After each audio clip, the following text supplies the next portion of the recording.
In this problem, we have a number and 1/7 of that number. It says the difference between the numbers is 18. Then it says assume, so we know it's going to equal 18. It says assume you are subtracting the smaller from the larger number. Well, if we have 1/7 of the number, then we know that piece is going to be smaller than the whole piece of the number, the whole fraction of the number.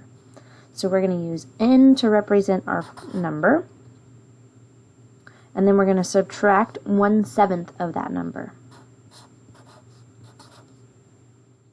Okay, so this is our equation that we're looking for. We want 1/7 of the number, and we're looking for the difference between them, and it says that is 18. Now to solve for these numbers, what we're trying to do is we're going to figure out what n is equal to. So first we're going to combine these pieces. This one could actually be written as 7/7, which is the same as 1. So these are exactly the same as the original equation. Now we're going to subtract 7/7 minus 1/7. And that gives us 6/7 n. And all of that is equal to 18. Now to get rid of this 6/7, what we can do is divide by 6/7. And you might remember that dividing by a fraction is the same as multiplying by its reciprocal.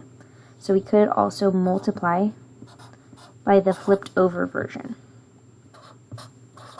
This gets rid of these fractions and we're left with n. Over here, we can do some multiplication as well. You might notice that these have a piece that divides out of both of them. Here we have 3 and 1 because 6 goes into both of those. And then we have 3 and 7. So 3 times 7 is 21.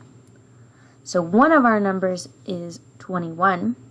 And then we also have the number that's 1/7 n. If n is 21, what's 1/7 of 21? It's 3.